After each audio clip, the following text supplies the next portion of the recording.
Meu nome é Mateus, e quando eu era menino, acreditava que Deus morava dentro da minha casa. Não era só uma maneira de falar, eu realmente sentia isso. Em Lavras, lá no bairro Novo Horizonte, as manhãs tinham o cheiro do café coado da minha mãe e do pão de queijo que ela fazia para vender na vizinhança. O som do rádio da cozinha misturava a voz do locutor da Itatiaia com o chiado leve que parecia ser o fundo musical da nossa fé. Naqueles dias, a voz do meu pai dominava o ar da casa, firme, serena, como se o próprio céu se curvasse para ouvi-lo. Meu pai, Valdomiro Santana, era um homem de presença. Ancião da Igreja Assembleia do Caminho, ele era respeitado por todos. Quando falava, as pessoas paravam o que estavam fazendo. Dizia que tinha o dom de curar e que a fé podia mover montanhas. E eu, pequeno e impressionado, acreditava.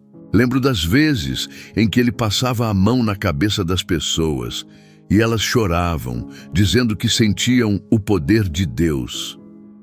A gente morava numa casinha simples de tijolo e telha de amianto, mas para mim aquilo era o templo mais sagrado do mundo.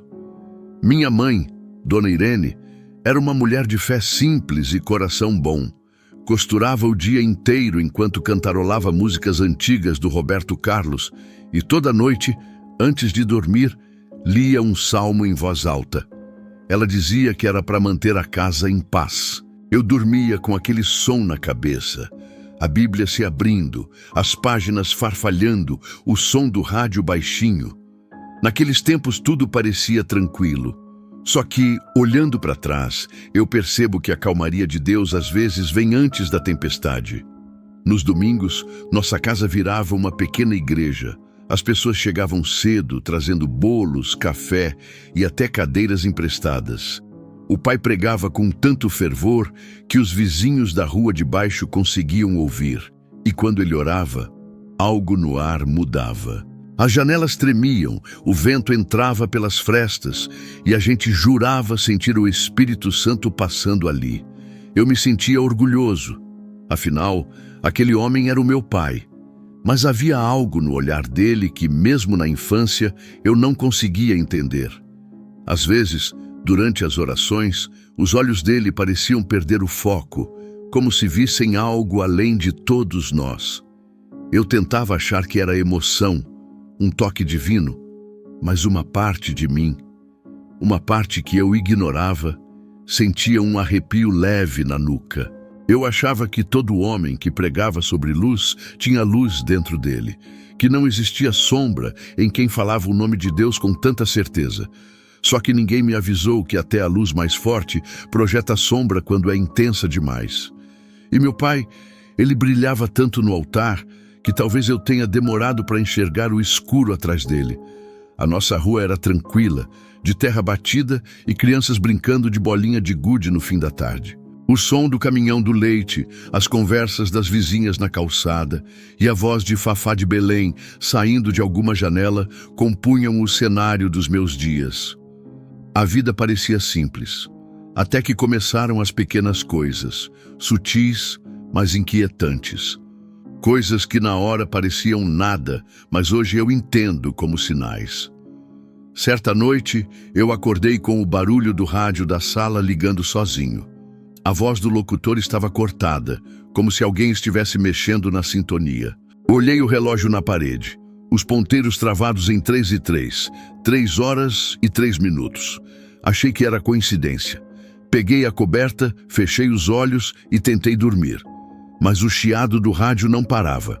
Parecia que tinha uma voz tentando atravessar aquele ruído, uma voz que não era a do locutor.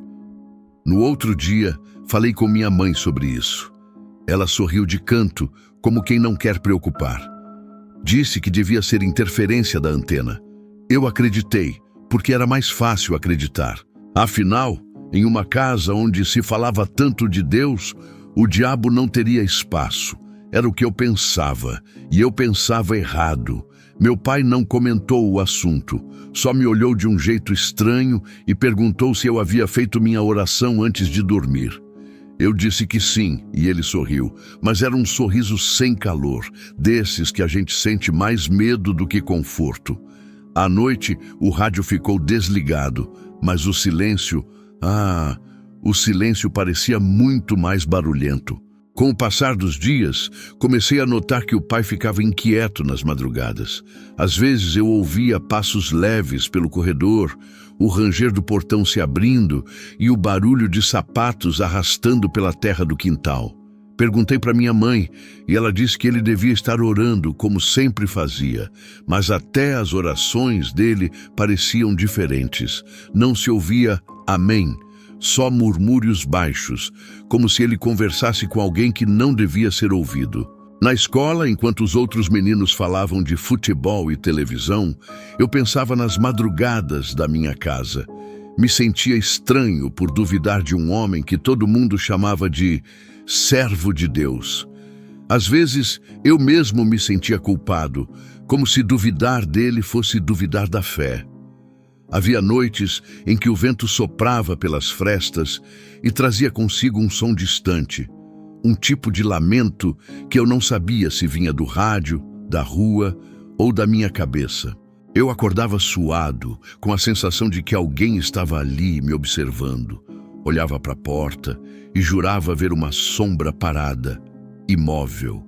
Mas de manhã, o sol entrava pelas cortinas e o cheiro do café da minha mãe apagava tudo.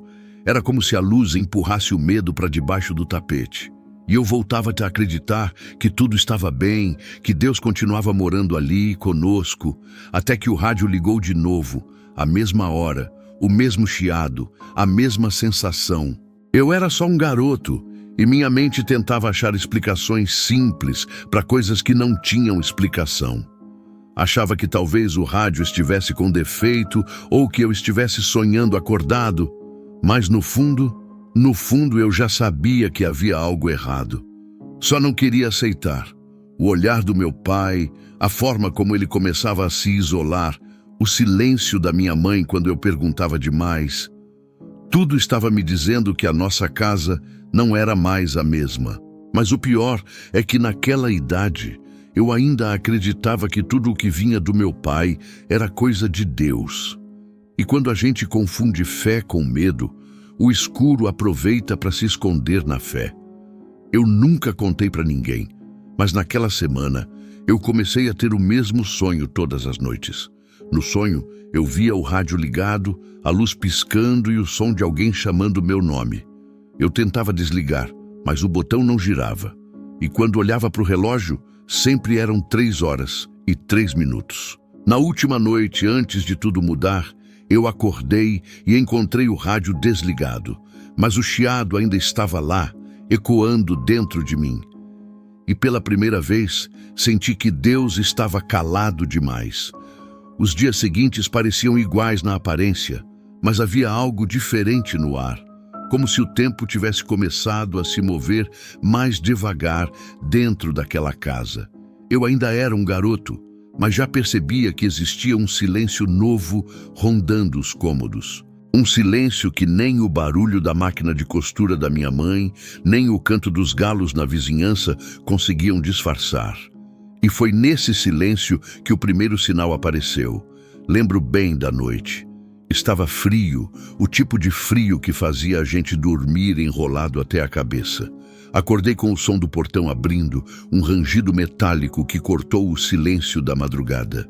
Pela fresta da janela, vi meu pai saindo com uma lanterna velha na mão e uma sacola preta pendurada no ombro. A luz do poste mal alcançava o fim da rua, e só dava para ver o vulto dele se afastando devagar, como quem não queria ser notado.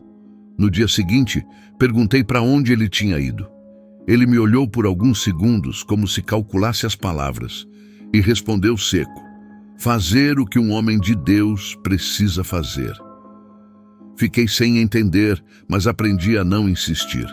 A resposta era curta, e o tom, firme demais para ser questionado. Minha mãe, quando percebeu o que eu tinha visto, disfarçou batendo roupa no tanque, cantarolando Aquarela do Toquinho, como sempre fazia quando estava nervosa. Ela dizia que música espantava o mal, mas a voz tremia nas partes mais altas da canção. A espuma do sabão se espalhava pelo chão do quintal, e o cheiro de sabão em pó se misturava ao da terra molhada. Era uma cena comum, mas algo nela me deixava inquieto.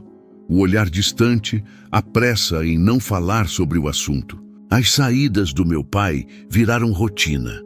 Às vezes, eu o ouvia voltando com o sol nascendo e o som das botas sujas batendo no piso da cozinha. O cheiro de fumaça vinha com ele. Era o mesmo cheiro que eu sentia quando o rádio chiava sozinho às 3h03. Comecei a notar o padrão, mas preferia pensar que era coincidência. É curioso como a gente escolhe acreditar no que não dói. Uma noite, o encontrei parado no corredor. Ele estava de frente para a parede, imóvel, como se observasse algo que eu não podia ver. Murmurava palavras baixas, quase sussurrando. Eu perguntei o que fazia e ele apenas se virou, colocando o dedo nos lábios. Shhh, estou orando, meu filho. Aquela resposta me gelou. Havia um peso na voz dele que não combinava com oração nenhuma. Certo dia, fui até o quarto dele procurar uma tesoura. Abri a gaveta e encontrei um pequeno amuleto, um osso amarrado com linha vermelha. Era estranho, parecia artesanal, mas me deu um arrepio só de tocar. Mostrei para minha mãe. Ela empalideceu, pegou o amuleto da minha mão e disse apenas: "Não mexa nessas coisas, deve ser lembrança de alguém." Mas eu percebi que ela o escondeu rápido, como quem tem medo de ser visto com aquilo. Quando meu pai voltou para casa naquela noite, eu o enfrentei pela primeira vez. "Pai, o que é isso?" perguntei, mostrando o amuleto. Ele parou, olhou para mim com uma calma assustadora e respondeu: "Isso é para proteger nossa casa." Apertei o objeto nas mãos e senti um calor estranho vindo dele. O olhar do meu pai estava vazio, como o de alguém que fala por obrigação e não por fé. A partir desse dia, o ambiente mudou. Os cultos em casa ficaram mais longos e as orações mais agressivas. Ele batia o pé no chão e gritava palavras que eu não reconhecia. As pessoas que vinham antes por conforto começaram a evitar a casa. A rua, antes cheia de vozes e risadas, parecia mais quieta quando o pai chegava. Numa madrugada, acordei com o rádio chiando novamente. Levantei, tremendo, e fui até a sala. O som estava alto, mas não era uma estação. Eram vozes emboladas, como se várias pessoas falassem juntas. Olhei o relógio, 3h03. Tentei desligar, mas o botão girava em falso. Então, por um segundo, o som cessou e o rádio desligou sozinho. Olhei para o espelho da parede e juro, por um instante vi o reflexo de alguém atrás de mim. Corri para o quarto e puxei o lençol até o pescoço. O coração batia descompassado e eu tentei rezar o Pai Nosso, mas as palavras não saíam na ordem certa. Foi ali que comecei a entender que o medo também reza, só que em silêncio. No outro dia, o pai me acordou cedo para ajudar na oficina. A voz dele estava normal, e o sorriso no rosto me fez pensar que talvez eu tivesse sonhado. Mas quando passei pelo corredor, vi o amuleto pendurado discretamente atrás da porta. E na parede, onde ele ficava parado, orando, havia uma mancha escura, como se o reboco tivesse queimado. As semanas seguintes foram uma mistura de negação e inquietude. Minha mãe andava cada vez mais calada e meu pai mais distante. À mesa, o silêncio era quase religioso. Eu comia devagar, tentando decifrar o que estava acontecendo, mas parecia que todo mundo fingia não perceber. Era como se a casa tivesse combinado um pacto de silêncio. Na escola, enquanto os colegas falavam de novela e futebol, eu ficava pensando nas madrugadas. As outras mães iam buscar os filhos de bicicleta, mas a minha estava abatida demais para sair. O pai dizia que ela precisava de descanso, mas eu via o cansaço dele também. O olhar fundo, as olheiras, o jeito de quem não dormia mais. Certa tarde, o rádio ligou sozinho enquanto a gente almoçava. Tocava Amor Perfeito do Roberto Carlos. mas a música soava diferente, como se alguém cantasse fora de tom. Meu pai levantou devagar, olhou para o aparelho e desligou o botão. Depois virou para mim e disse: Mateus, se ouvir algo estranho, não responda. E saiu de casa sem olhar para trás. Naquela noite, o vento soprou mais forte que o normal.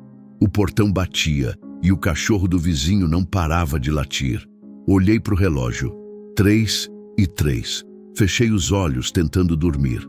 Mas por trás do barulho do vento, eu juro que ouvi o rádio sussurrar o meu nome. O tempo passou e eu tentei esquecer. Mas esquecer é uma mentira que a gente conta para sobreviver. A verdade é que, a partir daquela noite, comecei a sentir que algo havia mudado para sempre. E o que antes era só fé, começou a se parecer muito com medo. Naquela época, eu achava que tudo tinha uma explicação, que o medo era só falta de fé. Mas o medo não se apaga com oração, e eu ia aprender isso da pior forma. As madrugadas começaram a ficar mais estranhas, e meu pai cada vez mais distante.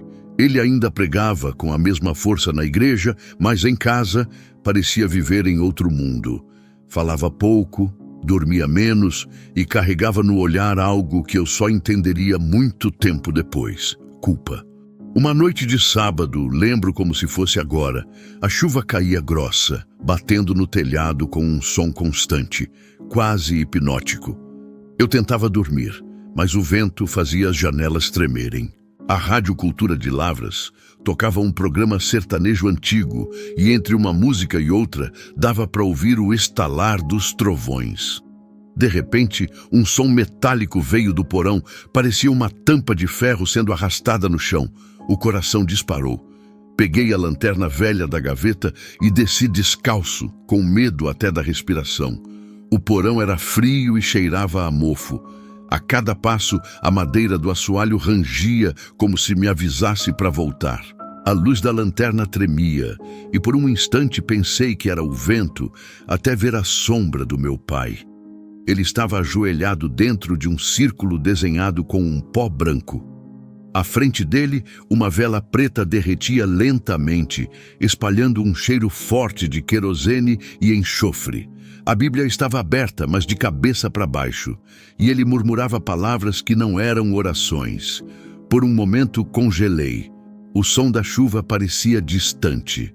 O ar estava denso, pesado, e o barulho das gotas misturava-se ao murmúrio que saía da boca do meu pai. Tentei entender o que ele dizia, mas era como ouvir uma língua morta. A chama da vela piscou, e quando a luz bateu no rosto dele, vi algo que nunca vou esquecer. O olhar vazio, como se estivesse olhando através de mim para outro lugar. Tentei recuar, mas tropecei numa lata velha que rolou fazendo um barulho alto. Ele levantou a cabeça devagar.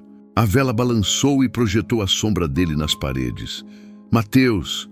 A voz era rouca, estranha, como se viesse de 2 lugares ao mesmo tempo. Por instinto, dei um passo para trás. Volte para o seu quarto, agora. O jeito que ele disse aquilo não deixava espaço para discussão.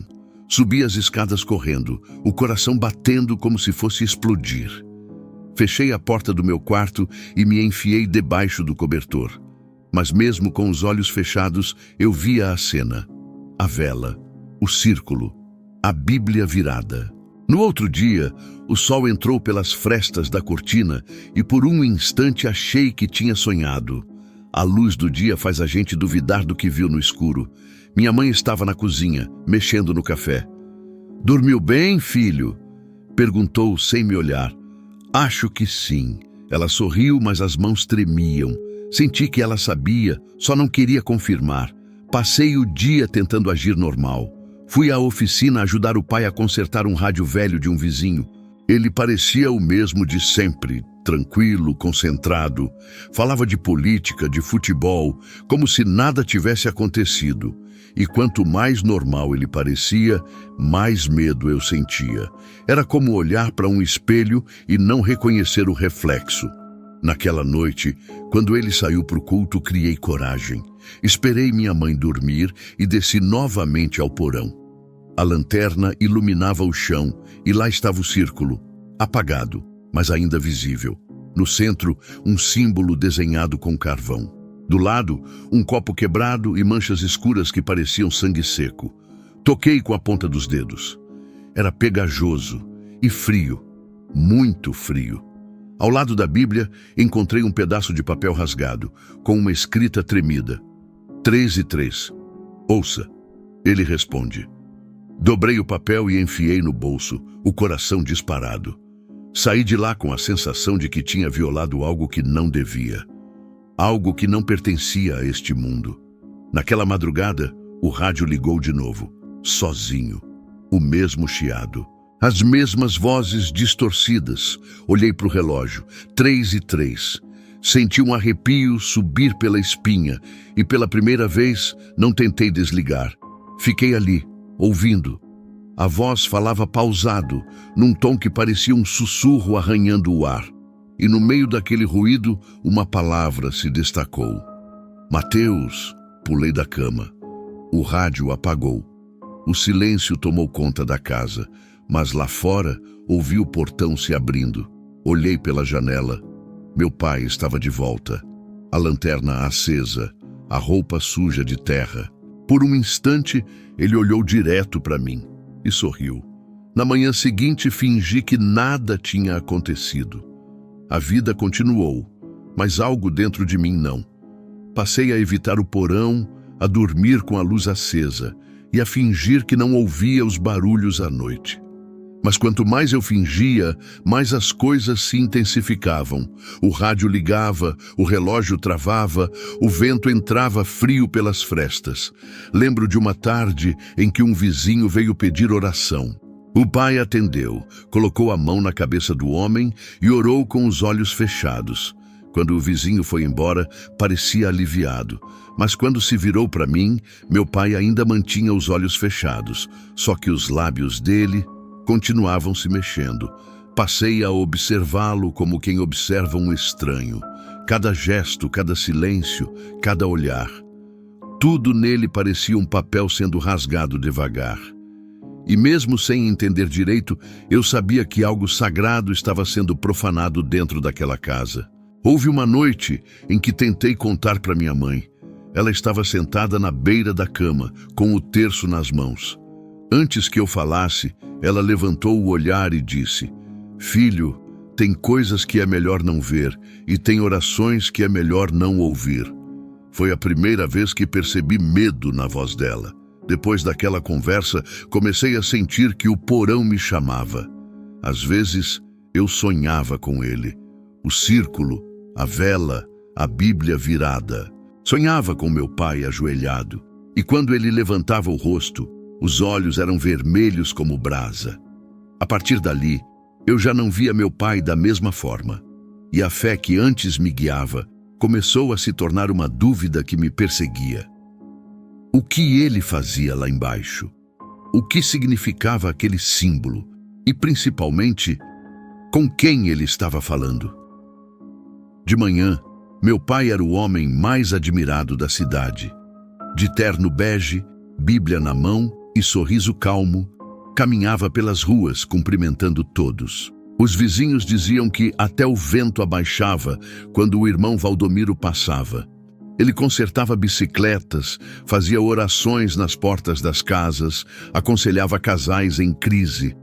Eu cresci vendo gente chorar ao lado dele, convencida de que Deus falava por sua boca. Mas à noite, aquele mesmo homem virava uma sombra dentro de casa. Um vulto que andava leve, mas deixava o ar pesado por onde passava. A transformação era quase imperceptível no começo. Ele chegava tarde do culto, lavava as mãos de forma obsessiva e ficava minutos olhando para o nada antes de dormir. Às vezes, cochilava sentado na beira da cama, com os dedos entrelaçados, sussurrando algo que não era português. A primeira vez que vi isso, achei que fosse cansaço. Depois, percebi que não era. Certo domingo, durante o culto, uma mulher chamada Irmã Ruth desmaiou de repente. O pai interrompeu a pregação, ajoelhou-se e começou a orar com fervor. Todo mundo viu quando ela abriu os olhos, tremendo, e murmurou: "Ele prometeu me tirar disso." Na hora, ninguém entendeu. 3 dias depois, a notícia correu pelo bairro. Ruth tinha morrido dormindo, sem dor, sem explicação. E o nome dela estava riscado no caderno que eu tinha visto debaixo do colchão do pai. Naquela noite, o som do rádio voltou. Chiado, vozes emboladas. O relógio parou, 3:03. Fui até o quarto dele, o coração apertado. A luz vermelha da vela vazava pela fresta da porta. Bati uma vez e ouvi o barulho da Bíblia se fechando. Quando ele abriu, o rosto estava sereno, mas os olhos frios. "Tá tarde, Mateus. Vá dormir." "Pai, eu vi a irmã Ruth no culto. Ela disse que o senhor prometeu algo para ela. O que ela quis dizer?" Ele sorriu, mas sem alegria. "Algumas promessas não são feitas com palavras, filho. Agora vá dormir." Voltei para o quarto com a sensação de que tinha ouvido uma confissão disfarçada. A partir daquele dia, passei a observar cada movimento dele. E quanto mais eu observava, mais ele se tornava um estranho dentro da própria casa. Durante o dia, continuava sendo o mesmo homem exemplar. Orava nas praças, ajudava idosos, doava comida. Todos falavam que ele era uma bênção. Às vezes, até o padre da igreja católica da esquina elogiava sua conduta. Mas, dentro de casa, o ar era outro. Um frio constante, um silêncio que parecia vivo. Até a minha mãe começou a andar diferente, mais devagar, com o olhar cansado, como se estivesse carregando algo invisível. Uma noite, acordei com barulho de água. Desci devagar e encontrei meu pai no banheiro, lavando as mãos compulsivamente. Esfregava com tanta força que os dedos sangravam. "Pai, o que o senhor está fazendo?" Ele olhou para mim sem parar o movimento. "Tirando o peso. Só isso. Volte para a cama." A voz era calma, mas havia desespero nos olhos. O sangue misturado à água escorria para o ralo, e o som daquele escorrer nunca mais saiu da minha cabeça. Dona Irene começou a definhar, tossia o tempo todo e dizia que não dormia direito. Às vezes, acordava gritando o nome do marido, como se tivesse pesadelos com ele. Eu tentava confortá-la, mas ela me afastava com carinho. "Não se preocupe, meu filho. Seu pai precisa de oração mais do que nós." Era como se ela já soubesse de algo que eu ainda estava tentando entender. O ambiente da casa foi se transformando devagar. O cheiro de café e pão de queijo deu lugar a um aroma estranho, metálico, quase como ferro. O cachorro da vizinha uivava toda vez que o pai chegava. A televisão começou a falhar e até o rádio parecia reagir a ele. Quando Valdomiro entrava, o chiado aumentava, como se o ar ficasse pesado demais para a transmissão continuar. Um dia, encontrei novamente o caderno escondido. Além dos nomes riscados, havia desenhos, símbolos que lembravam cruzes deformadas e olhos abertos. No fim da página, uma frase: "O sangue liberta." O coração disparou. Fechei rápido e o coloquei de volta. Eu não queria saber mais, mas já era tarde demais para fingir que não sabia. Tentei falar com minha mãe sobre o que tinha visto. Ela estava costurando um vestido para uma vizinha. A agulha parou no ar e o olhar dela ficou perdido por alguns segundos. "Filho, às vezes o mal se disfarça de fé, mas se a gente tiver coragem de ver, ele perde a força." "A senhora acha que o pai..." Ela me interrompeu. "Eu acho que tem coisas que o amor não conserta." Foi a primeira vez que ouvi minha mãe falar com medo do homem que ela tanto amava. Naquela noite, o relógio travou de novo, 3:03, e o rádio chiou mais alto do que nunca. A voz que saía dele era rouca, como se alguém respirasse perto do microfone. Jurei ouvir meu nome, mas não tive coragem de responder. Com o passar dos dias, percebi que o pai passava mais tempo sozinho. Sentava na varanda olhando o horizonte, como se esperasse alguém chegar. Às vezes, mexia os lábios sem som algum. Outras, ficava horas escrevendo no caderno, riscando e reescrevendo os mesmos nomes. O homem que antes dizia "Deus proverá", agora repetia apenas "Ele está vindo". O bairro começou a comentar. Alguns diziam que o pastor estava carregado, outros que ele andava fazendo simpatias, mas ninguém tinha coragem de confrontar. Ele era Valdomiro, o homem de Deus. E quem em Lavras se atreveria a duvidar de um homem de Deus? Naquela semana, minha mãe me chamou na cozinha. Estava pálida, com olheiras profundas. "Mateus, se alguma coisa acontecer comigo, vá para a casa da tia Helena, em Ribeirão Vermelho, e não volte para cá até amanhecer." Eu não entendi, mas concordei. No fundo, ela já sabia que algo estava prestes a acontecer. O clima dentro de casa era tenso, como antes da chuva. Eu já não sabia se o que via era real ou fruto do medo. Mas o que veio depois, ninguém poderia imaginar. Eu não queria mais saber de nada, mas às vezes a curiosidade é uma maldição. Quando a gente sente que algo terrível está acontecendo, o instinto diz para fugir, mas o coração insiste em ficar. E eu fiquei.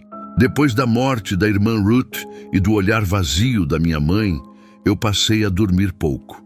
As madrugadas eram longas e o barulho do vento parecia me chamar pelo nome. Foi numa dessas noites que decidi seguir meu pai. Ele saiu por volta das 11. Vestia um casaco escuro, a lanterna presa na cintura e aquela mesma sacola preta que levava nas madrugadas. Esperei ele dobrar a esquina e fui atrás, descalço, com o medo me guiando mais do que a coragem. O chão da rua estava úmido e o ar cheirava a terra molhada. O barulho dos grilos e o som distante dos cachorros criavam uma trilha que me fazia parecer estar num sonho ruim. Ele caminhava firme, sem olhar para trás, como quem sabia exatamente para onde ia. Passou pelo campo de futebol, pela estrada de terra que levava até a pedreira.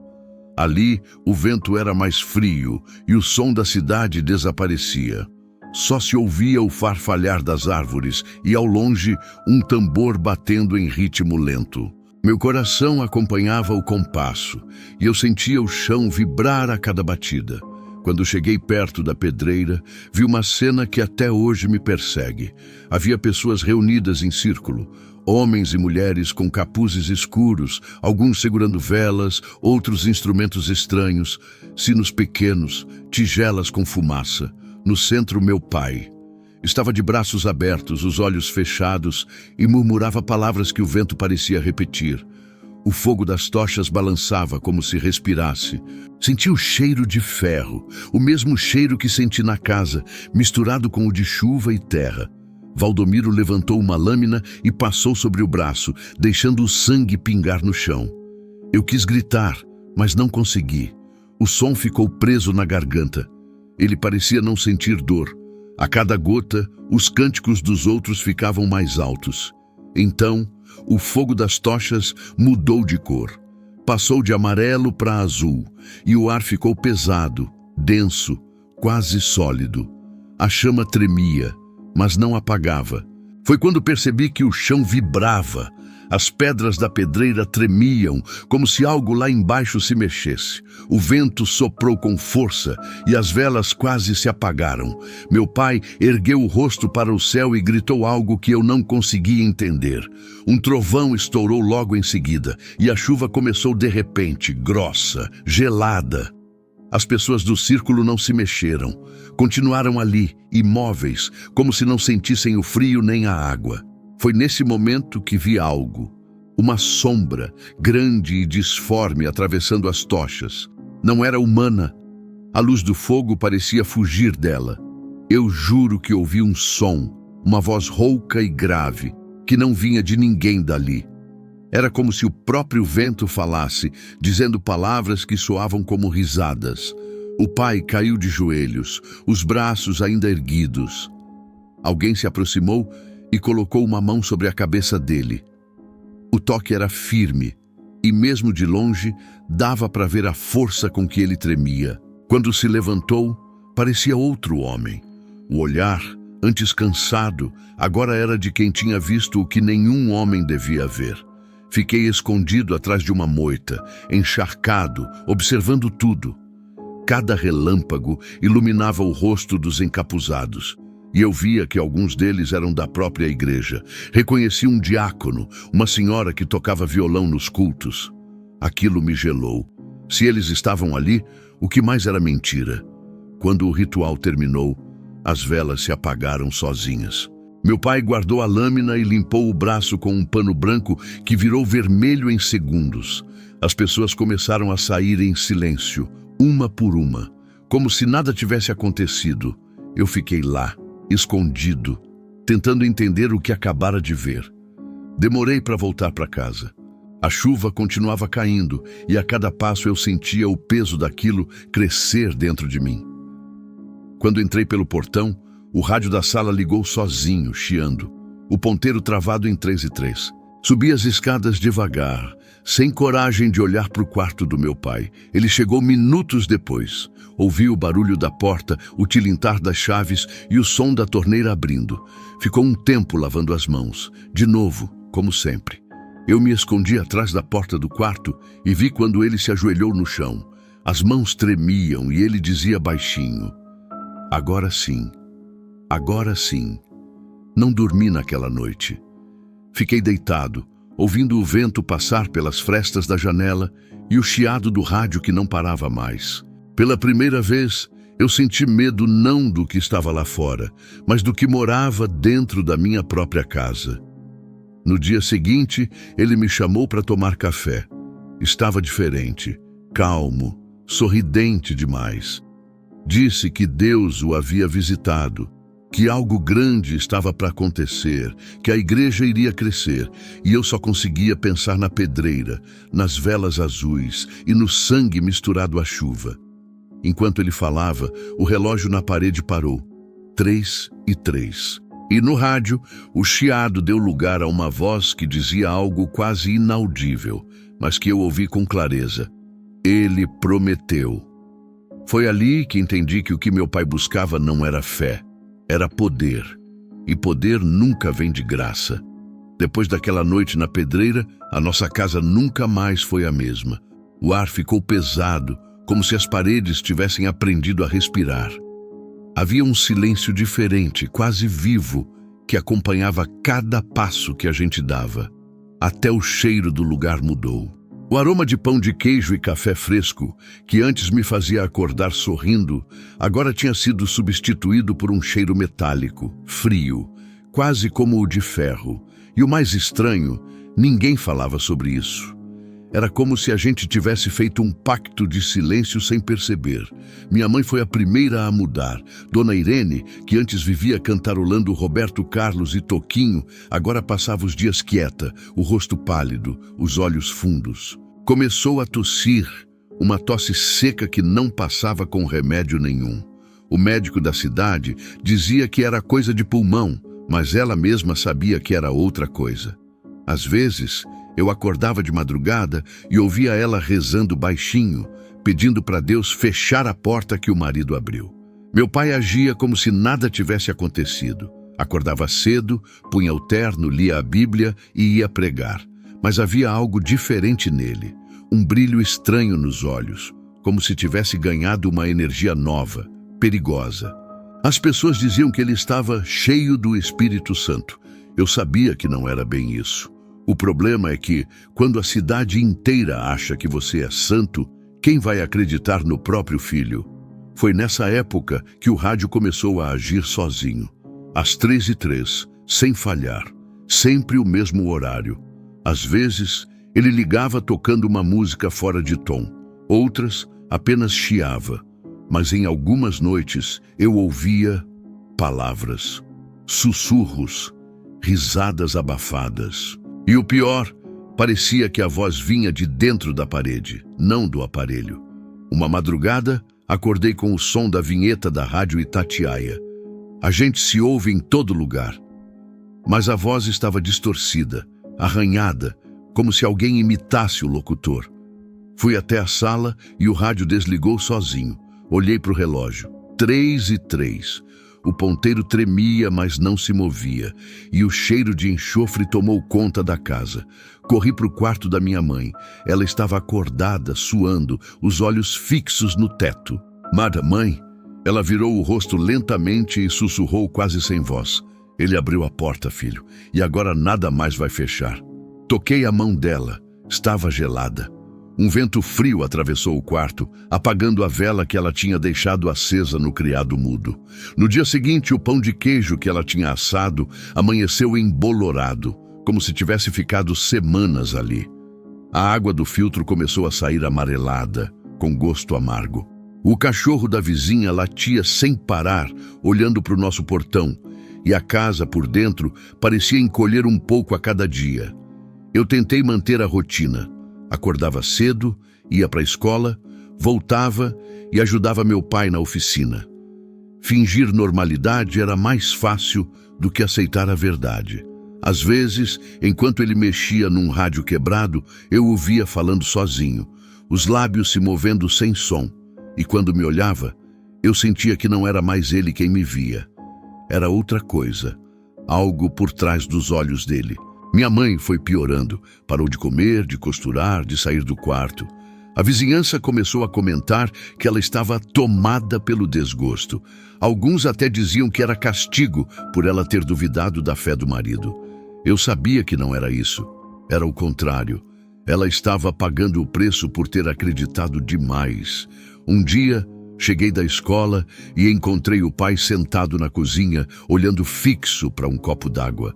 A água dentro do copo tremia, como se vibrasse com uma música que só ele ouvia. "O pai?" Ele não respondeu. "Pai!" Ele levantou devagar, sorriu e disse, "Está funcionando." A voz dele não era a mesma. Era mais grave, arrastada, quase inumana. Nessa noite, dormi abraçado na Bíblia da minha mãe. Rezei tudo o que lembrava, até os salmos que ela me ensinava quando eu era pequeno. Mas mesmo assim, o sono não veio. Às 3h03, o rádio ligou.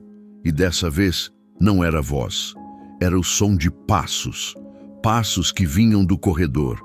Fechei os olhos e prendi a respiração. O som se aproximava. 1, 2, 3 passos. Depois, silêncio. Quando abri os olhos, vi uma sombra parada na porta do quarto. Alta, fina, imóvel. O rádio chiava e a sombra parecia respirar no mesmo ritmo. Tentei gritar, mas a voz não saiu. Pisquei e ela desapareceu. Corri até o quarto dos meus pais. Minha mãe dormia, suando frio. Meu pai não estava lá. O lençol do lado dele estava molhado, de água ou de algo que eu preferi não descobrir. Sentei no chão e fiquei ali até o amanhecer, com o coração batendo descompassado. Na manhã seguinte, encontrei meu pai na varanda. Estava olhando o céu, o rosto sereno. Quando me viu, sorriu. "O Senhor está conosco, Mateus. A bênção chegou." O Senhor de quem ele falava não era o mesmo que eu aprendi a rezar. A casa, que antes era abrigo, agora parecia um campo minado. Cada som, cada sombra, cada silêncio tinha algo escondido. Eu vivia com medo de abrir uma porta e encontrar algo me esperando. E o pior de tudo é que eu sentia, no fundo do peito, que a coisa que ele tinha chamado lá na pedreira agora vivia com a gente. E por mais que eu tentasse negar, tudo ali provava o contrário. A maldição tinha encontrado um lar. O clima dentro de casa já era de guerra silenciosa. Eu evitava olhar para o meu pai, e ele parecia me evitar também. O pouco que restava de normalidade se resumia aos gestos automáticos do dia a dia. O café servido, o prato na mesa, o barulho das chaves. Mas no fundo, todos nós sabíamos. Algo terrível estava acontecendo, e ninguém tinha coragem de dizer em voz alta. Até que chegou a noite em que o silêncio não deu mais para aguentar. Era julho e o frio cortava a pele. A rua estava deserta, o vento batia nas janelas e o cheiro de querosene vinha do quintal. Eu já sabia que ele estava lá. O som do isqueiro, o estalo das chamas, o murmúrio que não parecia oração. Peguei coragem e fui. Cada passo era uma luta entre o medo e a necessidade de entender. A porta dos fundos estava entreaberta e o clarão das velas tremulava no escuro. Meu pai estava ajoelhado, queimando papéis dentro de uma bacia. As chamas refletiam no rosto suado e os olhos dele pareciam mais fundos, como se o brilho de antes tivesse sido trocado por um vazio sem fundo. "O que o senhor está fazendo?" Perguntei, a voz quase falhando. Ele não respondeu. Continuou alimentando o fogo com pedaços de papel. Me aproximei e consegui ver o que estava escrito neles. Eram páginas da própria Bíblia. "Pai!" gritei, empurrando a bacia. "O que o senhor fez com a mamãe?" Ele levantou devagar, o olhar fixo em mim. A expressão era de cansaço, mas também de algo que não era mais dele.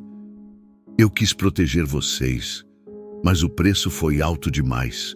Aquelas palavras ficaram pairando no ar.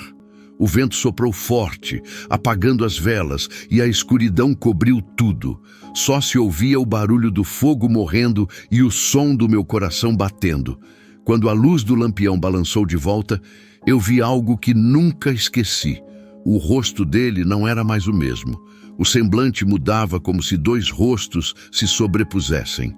O humano e o outro, o que vivia por trás. "Proteger a gente de quê, pai?" "Dele", respondeu, olhando para o alto. "Mas agora ele quer você." O tom era baixo, mas firme. Uma lágrima escorreu do olho dele, misturando-se à fuligem. Eu dei um passo para trás, o corpo tremendo. "O senhor precisa parar com isso. Precisa pedir ajuda."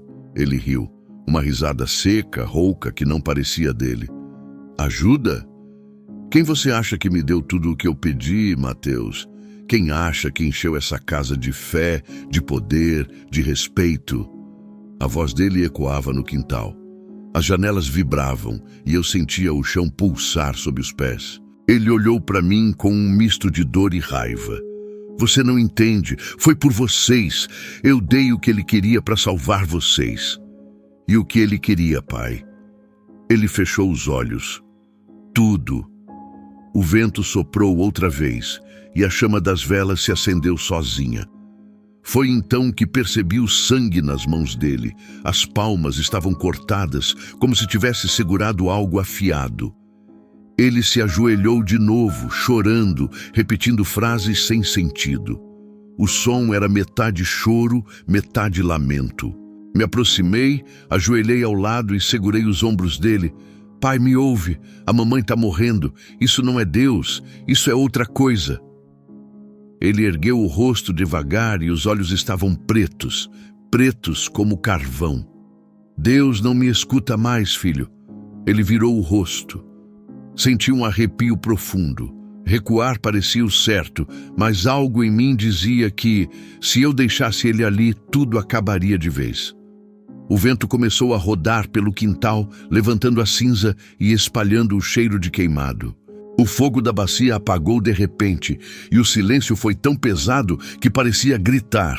Meu pai caiu de joelhos, segurando um rosário com tanta força que o sangue escorria pelos dedos. "Eles estão cobrando, Mateus. Eu achei que podia controlar, mas ninguém controla ele." Os lábios tremiam e o olhar perdido me partia o peito. Por um momento, reconheci o homem que ele tinha sido. O pai que orava comigo antes de dormir, o que me ensinava a respeitar os outros. E isso doeu mais do que o medo. "Pai, me deixa te ajudar, me diz o que fazer." Ele balançou a cabeça. "Não há mais volta. Só um de nós pode sair daqui vivo." Antes que eu pudesse reagir, as velas acenderam novamente e uma rajada de vento empurrou a porta. A chama refletiu no rosto dele e, juro, por um segundo vi uma sombra atrás, uma figura alta, esguia, com olhos vermelhos. Quando pisquei, não estava mais lá. Meu pai desabou no chão, tremendo. Eu me ajoelhei ao lado, tentando segurá-lo, mas o corpo dele queimava, quente como brasa. "Mateus, se ele vier, corra." A voz era quase um sopro. A luz do quintal piscou e o rádio da cozinha ligou sozinho. Chiado, depois silêncio. E então, a voz. A mesma voz que eu ouvira nas madrugadas. Ele é meu! Meu pai gritou e caiu de costas. As velas explodiram, espalhando cera quente pelo chão. Eu recuei, apavorado. Quando a luz voltou, ele estava desacordado, respirando fraco. Fiquei ali, ajoelhado, olhando para ele, sem saber se ainda era o mesmo homem. Naquela noite, percebi que não adiantava mais rezar. Deus estava em silêncio, e o que falava com meu pai não atendia pelo mesmo nome. O domingo começou como qualquer outro, mas a cidade parecia diferente. O ar estava parado, pesado, como se até o vento esperasse algo acontecer. A igreja Assembleia do Caminho estava mais cheia do que nunca. A notícia dos milagres do meu pai tinha se espalhado rápido. Diziam que ele curava, que libertava, que via o invisível. As pessoas vinham de longe, de bairros vizinhos, de outras cidades. E eu, sentado no banco de trás, sentia que aquele culto seria o último. A orquestra tocava desafinada, mas ninguém se importava. As senhoras batiam palmas, os jovens cantavam com os olhos fechados e o cheiro de perfume barato, misturado com o suor da multidão, deixava o ar abafado. Meu pai subiu ao púlpito de terno novo, o microfone chiando nas mãos. O sorriso dele parecia maior, mas o olhar era o de um homem que já não estava sozinho dentro do próprio corpo. Ele começou a pregar. As palavras saíam rápidas, com uma força diferente. Não havia pausa, nem fôlego. Era como se alguém soprasse as frases dentro dele. O povo gritava, "Glória a Deus!", mas eu sentia um arrepio. Não era o Espírito Santo que estava ali. Era outra coisa. Uma energia estranha, quase elétrica. A cada aleluia, o microfone fazia um estalo seco e as luzes piscavam. De repente, no meio do sermão, ele parou. Olhou para o alto, o corpo rígido, o microfone tremendo na mão. O silêncio tomou conta da igreja. Nem os ventiladores barulhentos faziam som. Então, ele caiu. As mulheres gritaram, os homens correram para segurar. Mas antes que alguém o tocasse, ele se levantou sozinho. A cabeça pendia para o lado e a voz que saiu da boca dele não era humana. "Vocês querem a verdade?", disse num tom rouco, profundo, que parecia vir do chão. "A luz nunca esteve aqui." As pessoas recuaram, assustadas. O pastor auxiliar tentou se aproximar, Bíblia na mão. "Sai dele em nome de Jesus!", meu pai riu. Uma risada seca, quebrada, que ecoou pelas paredes. "Vocês me deram a alma e agora querem devolvê-la?" As lâmpadas começaram a piscar. O microfone explodiu num estalo e as caixas de som chiaram. As crianças choravam e alguém gritou para desligarem a energia. Mas o som vinha de dentro, como se a igreja inteira respirasse junto. Eu tentava me mover, mas as pernas não obedeciam. Tudo parecia acontecer em câmera lenta. O pastor auxiliar continuava a orar, mas a voz dele se perdia em meio ao barulho. E então, algo impossível aconteceu. Meu pai começou a citar nomes, um por um, de pessoas ali dentro. "Você, Zuleide, traiu o marido. E você, irmão Mauro, roubou o dízimo." As vozes dele e da entidade se misturavam.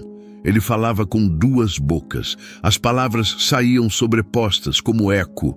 As pessoas choravam pedindo perdão, outras fugiam. Eu assistia tudo petrificado. Era o mesmo homem que pregava sobre pureza, agora revelando segredos que ninguém poderia saber. A confusão tomou conta, gente correndo, cadeiras virando, bíblias caindo no chão.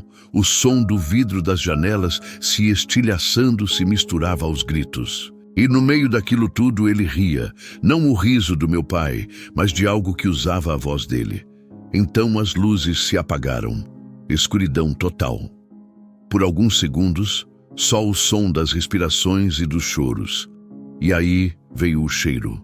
Um cheiro forte de queimado, de vela derretida e enxofre. Quando as luzes voltaram, ele estava de joelhos, o corpo arqueado, as mãos retorcidas. A voz quase irreconhecível. "Ele está aqui." O pastor correu até ele, mas foi arremessado para trás por uma força invisível.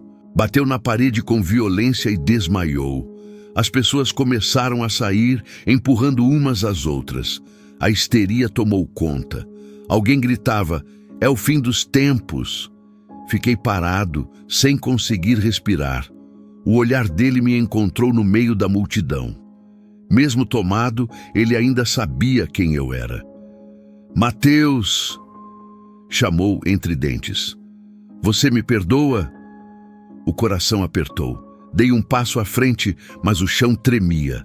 As lâmpadas explodiram uma a uma e o microfone pegou fogo. Os gritos aumentaram. As portas da igreja bateram sozinhas, fechando-se, e por um instante tudo ficou mudo. O fogo do microfone se apagou e meu pai caiu, desacordado. O silêncio que veio depois foi pior que o barulho. O povo saiu em pânico. A notícia se espalhou rápido. Diziam que ele tinha sido possuído, outros diziam que era um mover espiritual. Mas quem estava lá sabia. Aquilo não tinha nada de divino. Fiquei até o fim. Vi quando os diáconos o carregaram para o banco da frente. A cabeça pendia para o lado, o rosto branco, os lábios arroxeados. Sentei no chão, sem forças. O cheiro de queimado ainda enchia o ar. Lá fora, dava para ouvir o som da televisão da cantina, transmitindo os Trapalhões. Era como se o mundo continuasse o mesmo, e só a gente tivesse visto o inferno abrir por dentro. Quando finalmente levantaram meu pai, ele respirava, mas estava fraco. Uma enfermeira que frequentava a igreja tentou ajudá-lo. "Ele precisa ir para o hospital", mas o pastor auxiliar, ainda zonzo, disse: "Não, ele precisa de oração." E todos começaram a orar, em desespero. Eu fiquei ali, olhando, sem orar, sem falar, só pensando que aquele homem que pregava sobre a luz agora era o espelho da escuridão, e que, de alguma forma, a coisa que ele invocou naquela pedreira ainda não tinha ido embora. A casa ficou muda depois daquela noite. Ninguém falava sobre o que aconteceu na igreja, mas todos sabiam. O bairro inteiro começou a evitar o portão de casa, como se o mal pudesse escapar pelos buracos da cerca. Os fiéis da igreja se espalharam, e até o pastor auxiliar sumiu. Só restou o eco da vergonha e o silêncio pesado que grudava nas paredes como poeira antiga.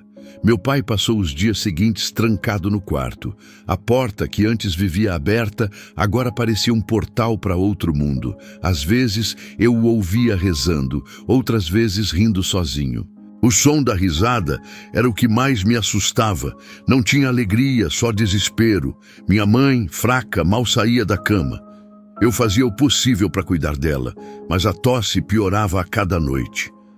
Uma madrugada, acordei com o barulho de algo caindo. Corri até o quarto dos meus pais. A vela do criado mudo estava acesa e o quarto cheirava a álcool e fumaça. Meu pai estava ajoelhado no chão, o corpo tremendo. Diante dele, a Bíblia aberta, de cabeça para baixo, como no ritual da pedreira. "E pai!" gritei correndo até ele. Ele levantou o rosto, o olhar perdido, as lágrimas escorrendo. "Eu achei que podia enganar ele, Mateus", murmurou. "Mas ninguém engana o dono do abismo." As palavras dele vinham entre soluços. Ele tentava respirar, mas parecia que o ar não entrava. "O que o senhor fez?" Ele me olhou como quem enxerga um estranho. "Prometi minha alma para salvar a de vocês." Senti o chão sumir. Tudo ficou longe. O som, a luz, o tempo.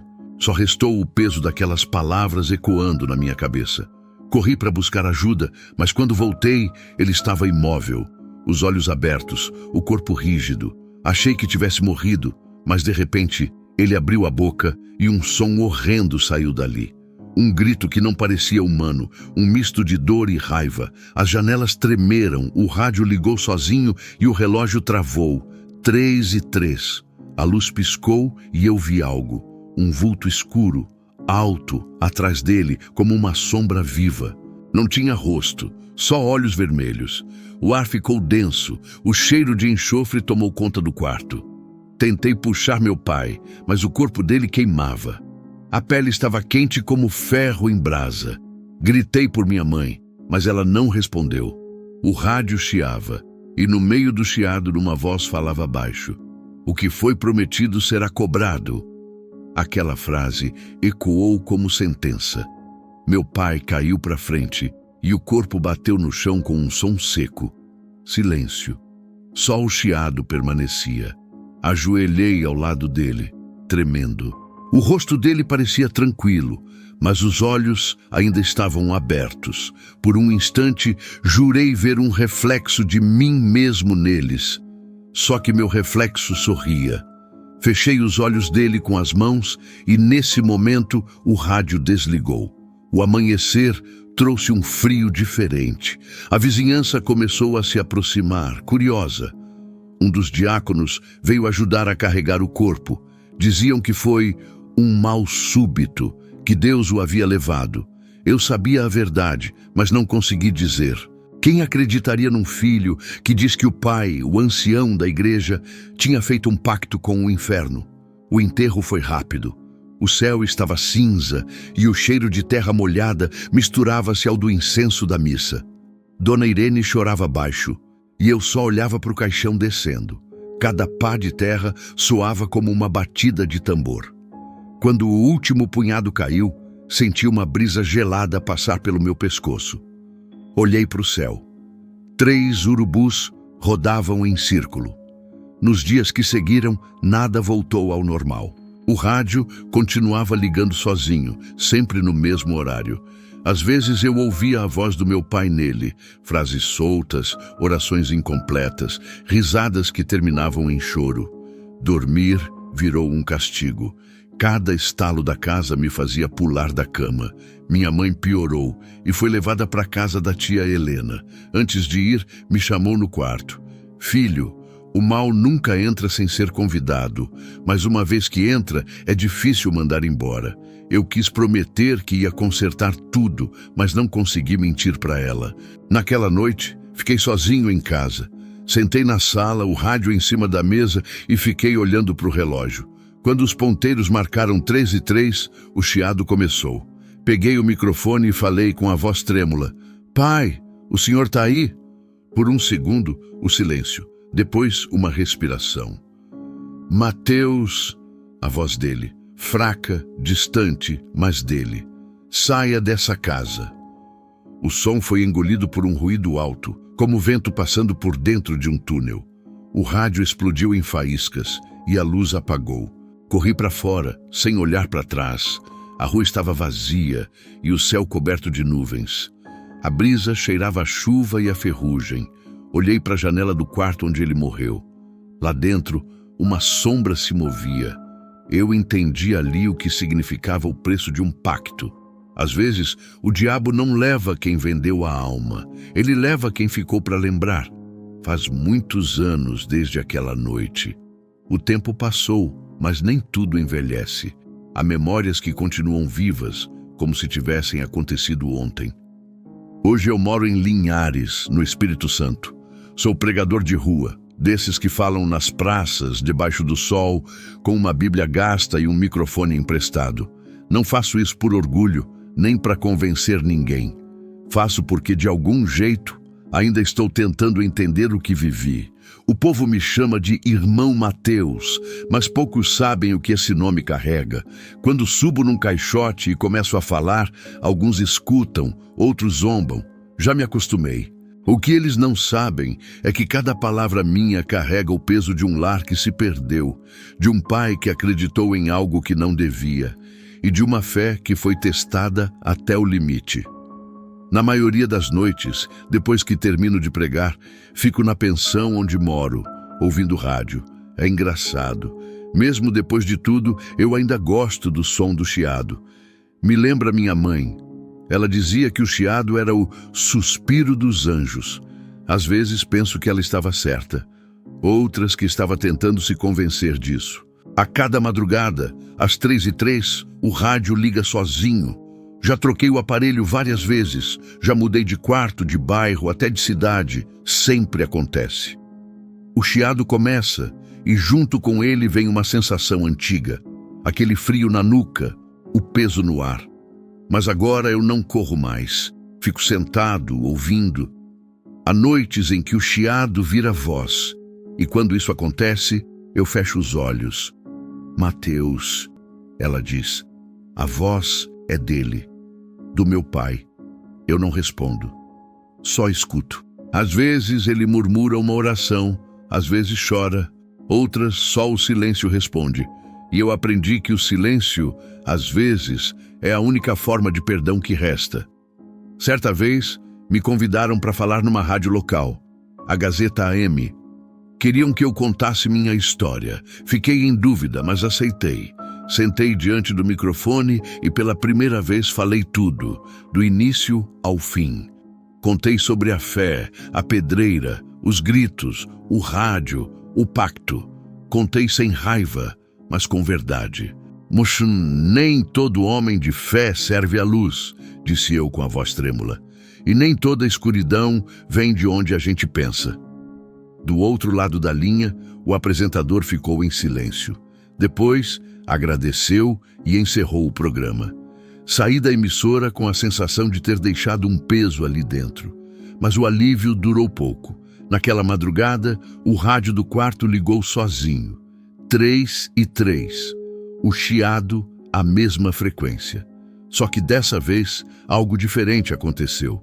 A voz veio clara, limpa, como nunca antes. Eu te perdoo, filho.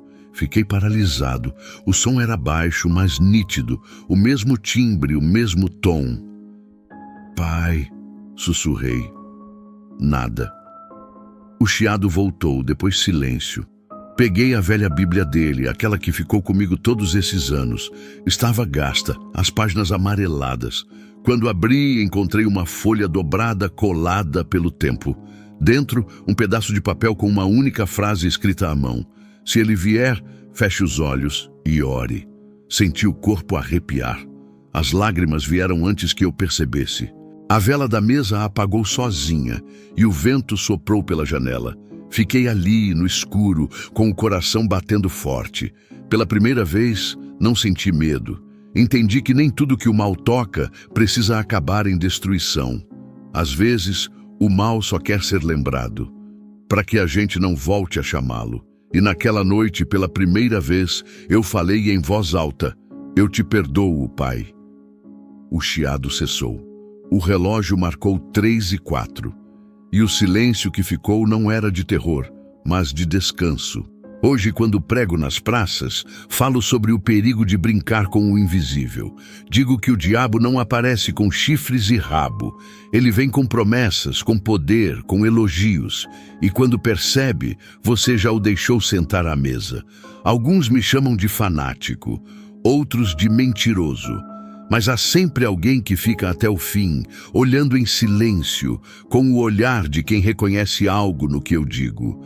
Para esses, eu continuo falando. Porque, no fundo, o que aprendi é simples. Não existe pacto que dure mais do que a verdade. E a verdade, mais cedo ou mais tarde, sempre cobra o que é seu. E quando o rádio liga sozinho, ainda às 3 e 3, eu só sorrio. Porque já não escuto gritos, só o som do vento.